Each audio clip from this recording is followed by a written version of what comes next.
In this frame, there's about 4 or 5 pounds of honey. That's 4 or 5 standard sized jars of honey in this. And this year is probably my best honey harvest that I've ever had in all the years that I've been keeping bees. It's that really warm summer that we've had, and there's been plenty of forage. Oh look, there's a bee that has discovered the honey shed. Shoo! I really shouldn't have the door open, but I want to show you my frames in here, and I'm also going to show you a little bit of my honey extraction process, although I won't go into it in huge detail because I already have a video. So check that out. I'll put a link up on the screen. So that is my full honey extraction process.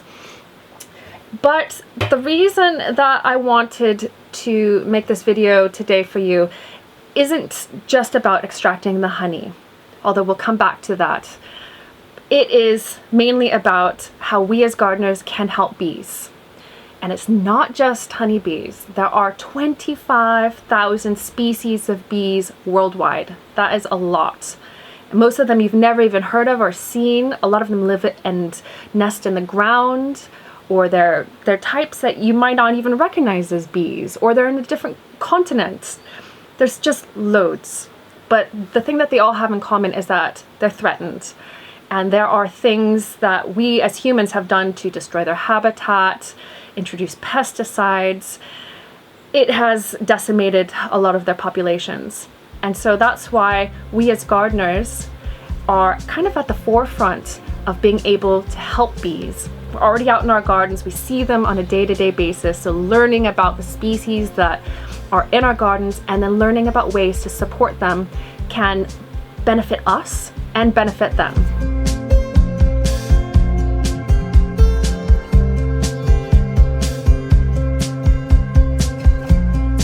Finished spinning the last of the light colored honey, and so now it's time to open up that honey tap.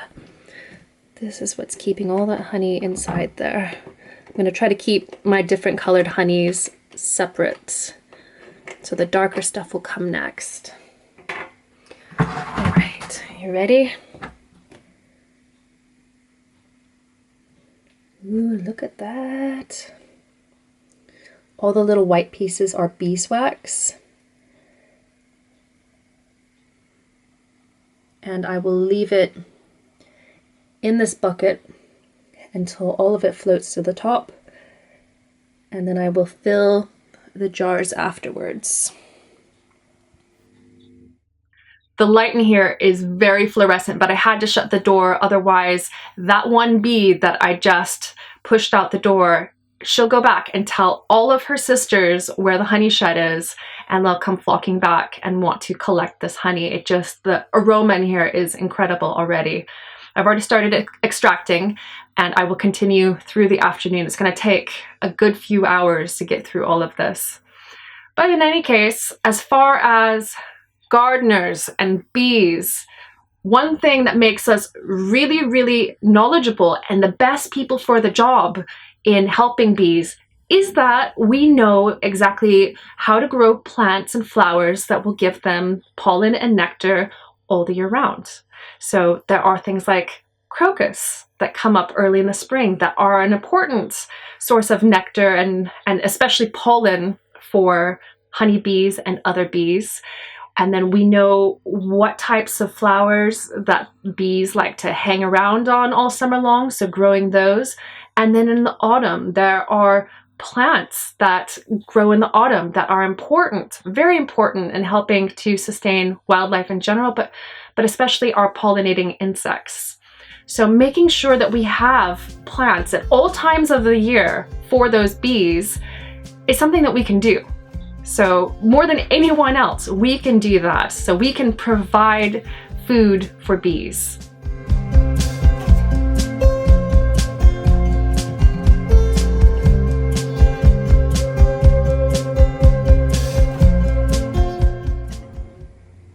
This honey needs to settle before I bottle it up, but I just wanted to show you how much we have so far. So this is the light honey, and it looks like there's about 3 3/4 gallons of honey in there.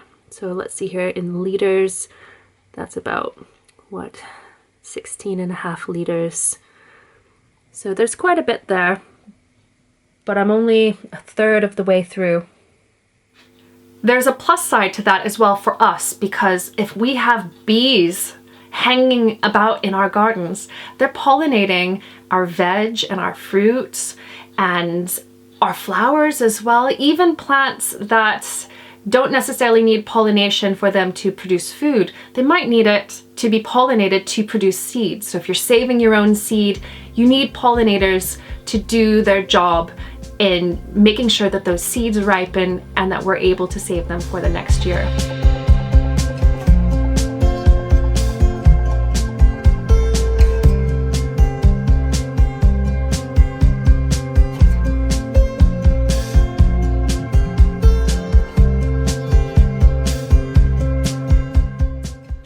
Another thing that I want to point out is that not all of us are gardening in the countryside. So of course my allotment garden is in the countryside. My house is kind of in a more of a suburban area though. And a lot of you are going to be in suburbia or maybe even in cities. And it's actually those suburban and urban areas that are better for bees than anywhere else. Unfortunately, the countryside is now in many places in the world just overcome by monoculture crops. So huge crops of the same type of food. And that's no good for bees because they need a diverse source of food. So a diverse source of nectar and pollen, and they need resins to be able to create their bee glue, so propolis.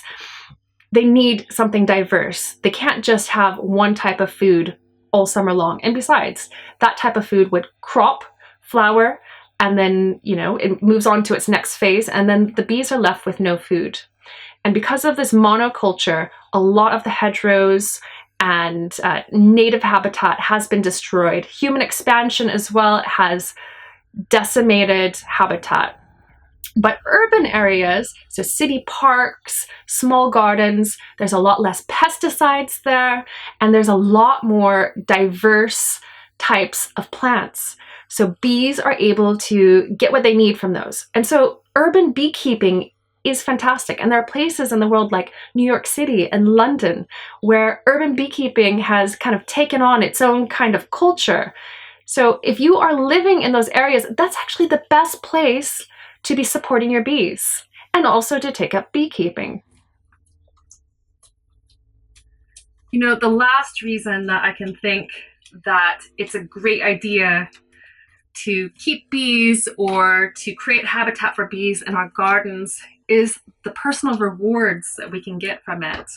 So watching the dynamics of the colony within the hive, or just seeing bees buzzing around your garden, the vegetables that you'll get out of it, obviously, from their pollination efforts. And then with beekeepers, it's the honey as well. This delicious golden reward throughout the summer and in the autumn as well. And if that's not reason enough to keep bees or to help bees, I don't know what is. It's like the mess that I made earlier was never here. It's all clean. And I've left a little gift for my friends. Thanks again for letting me use the honey shed. And then in cleaning out the extractor, I have all of this honey water. I think I'm gonna try making mead. So I hope that you consider these points, and that if you're not a beekeeper already, or if you're not putting out bee hotels or creating habitat in your garden for bees, that you'll consider doing it, and that you will have bees as part of your gardening regime and think about them when you're planting things all the year round.